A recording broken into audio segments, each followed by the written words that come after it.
Probablemente, la situación más aterradora que podía vivir un combatiente de cualquier nación durante la Segunda Guerra Mundial era aquella en que una formidable fuerza de tanques avanzaba irresistiblemente contra las posiciones propias. Apretando los dientes, hombres de carne y hueso tenían que detener el avance de tanques apoyados por infantería, cuya misión era romper las líneas propias a cualquier precio. Durante la primera fase de la Segunda Guerra Mundial, donde esta fue fluida, esta situación fue más bien extraña. Sin embargo, durante la campaña alemana contra la Unión Soviética esta situación comenzó a hacerse más común. Durante los primeros meses de esta, no fue extraño que posiciones atrincheradas soviéticas tuviesen que ser aplastadas por los Panzer alemanes, antes de que la infantería pudiese limpiar el área y declararla segura. Esto ocurría particularmente debido al fanatismo con el que luchaban las unidades soviéticas que se rehusaban a rendirse, teniendo por tanto que ser destruidos hasta el último hombre. La situación, posteriormente, se dio a la inversa. Desde el 6 de diciembre de 1941 en adelante, las fuerzas soviéticas pasaron a la ofensiva salvando a Moscú del asedio alemán. Al siguiente año, el frente de Leningrado y el frente del centro permaneció a la defensiva, mientras el grupo de ejército sur avanzaba hacia Stalingrado. Durante este año, las fuerzas alemanas atrincheradas tuvieron que resistir incontables ataques de este tipo en el área de Leningrado y en el área del Seb, teatro de operaciones que experimentó combates cuya brutalidad sobrepasaba con creces lo conocido hasta entonces. Desde 1943, se comienza a ver un patrón constante en la lucha. Los alemanes ya desprovistos de su capacidad para lanzar ofensivas generales tienen que pasar a la defensiva y la lucha del hombre contra el tanque comienza a ser constante. ¿Qué circunstancias conspiraron para que este fenómeno tuviese lugar? En primer lugar tenemos la enorme capacidad industrial soviética que sorprendió al mundo y a los alemanes. El número de vehículos que los rusos podían poner en el campo era gigantesco y este número solo incrementaba con el tiempo, gracias a la industria propia y a los envíos de equipo y material de los aliados occidentales. En segundo lugar, tenemos la increíble prodigalidad de los comandantes soviéticos que lanzaban ofensivas de frente contra posiciones alemanas atrincheradas. No era raro que los soviéticos lanzasen ofensivas inútiles contra posiciones alemanas fuertes, desperdiciando ingentes cantidades de hombres y material. En tercer lugar tenemos la inferioridad de los medios alemanes para detener ataques acorazados. En los primeros años del Frente Oriental, la única arma que podía abatir a los tanques enemigos de manera segura era el cañón de 88 milímetros, el cual era muy escaso en los primeros años.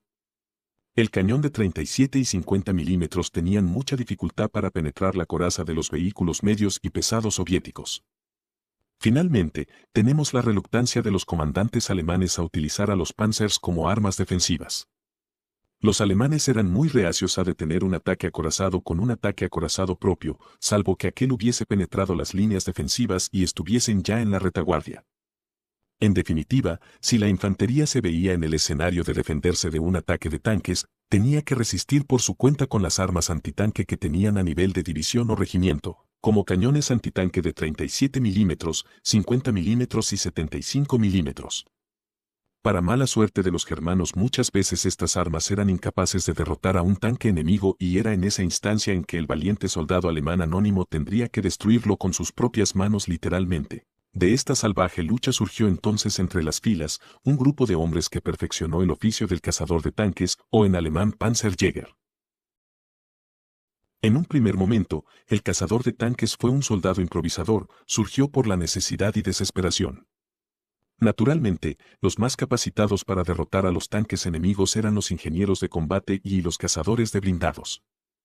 Los primeros por su conocimiento en explosivos y los segundos porque su misión original era la destrucción de los tanques enemigos, salvo que ahora tendrían que hacerlo a pasos del enemigo y no con sus cañones antitanques de siempre. Con el tiempo, las experiencias y conocimientos fueron compilados en manuales que fueron repartidos por entre todos los hombres, por lo que cualquiera podía y debía saber cómo lidiar con esta amenaza. Los manuales alemanes sobre el combate cercano contra tanques enfatizaban en que el blindado es en realidad muy vulnerable. Es un gigante de acero torpe y con muy mala visibilidad. Por eso es que el soldado alemán tenía que resistir la tentación de salir corriendo despavorido. Si quería sobrevivir, tenía que tener claro que mientras más cerca del tanque, más seguro estaba. Para lograr que el tanque enemigo se acercase a los fosos de los cazadores, era indispensable que estas posiciones fuesen lo más angostas posible y estar carentes de parapetos o cualquier cosa que pudiese indicarle al conductor de la presencia del enemigo. Durante el avance de los vehículos enemigos, los cazadores debían mantenerse quietos y escondidos, resistiendo la tentación de escapar. El lugar más seguro, por ahora, era el foso. La primera defensa contra los tanques era la artillería. Esta podía destruir con facilidad al tanque enemigo si el proyectil daba de lleno en este. El problema es que esta no era precisa y podía incluso no existir. La segunda defensa eran los cañones antitanque. Paradójicamente, los alemanes sabían que tenían que esperar hasta el último momento para disparar. Primero porque los cañones germanos rara vez eran capaces de penetrar al tanque enemigo a largas distancias, salvo de que se tratase de un cañón de 88 milímetros siempre escaso. Y segundo porque si el vehículo enemigo era dañado cerca de los fosos de los cazadores, estos tendrían más posibilidades de éxito y tendrían que exponerse menos a la infantería enemiga. En general, para destruir a un tanque enemigo primero había que aislarlo, cegarlo, detenerlo y finalmente atacarlo. Para aislarlo había que eliminar a la infantería soviética que le servía de protección. Esto era la misión de los ametralladores e infantería presente en la trinchera. Era esencial que los tanques siguieran acercándose, pero desprovistos de la protección que otorgaba la infantería. En la tarea de eliminar a la infantería enemiga, el cazador de tanques no interfería y se mantenía escondido hasta el último instante. Para cegarlo, se podía disparar contra las ranuras de observación o contra los periscopios con rifles o ametralladoras forzando a la tripulación a agacharse, que no podrían resistirse al reflejo de esconderse. Lanzando bengalas contra las posiciones de visión, sobre todo de noche, y también podía conseguirse lanzando granadas de humo, que eran cubiertas con brea para conseguir que éstas se adhirieran a la superficie del vehículo. Si no se disponía de medios para enceguecerlo, el cazador de tanques simplemente debía acercarse a este desde los puntos ciegos del vehículo. En general, mientras más alto el vehículo, más extenso su punto ciego será. El conocimiento de los vehículos enemigos era esencial para aprovecharse de sus puntos débiles. Para detenerlo, el soldado alemán tenía diferentes medios. El más eficaz eran las minas antitanque que, si bien no podían destruir al vehículo, podían con facilidad destruir sus orugas y conmocionar a la tripulación. Las minas eran enterradas en el perímetro de los fosos de cazadores de blindados lo más cerca posible. También podía detenerse al tanque disparando contra sus orugas. Esto era especialmente cierto contra los vehículos más blindados como el KB-1, el cual era virtualmente inmune a las armas antitanques alemanas salvo el cañón de 88. No se recomendaba al cazador de tanques intentar detenerlo. Esto se debía a que tendría que acercarse peligrosamente a este, y era posible que sus camaradas de los cañones antitanque aún estuviesen disparando, arriesgando ser alcanzado por el fuego amigo. Paralizado y sin cobertura de la infantería amiga, el tanque era extremadamente vulnerable y carecía de medios para defenderse. Para destruir al tanque enemigo, el cazador debía acercarse desde el lado o desde atrás, aprovechándose del terreno si era posible.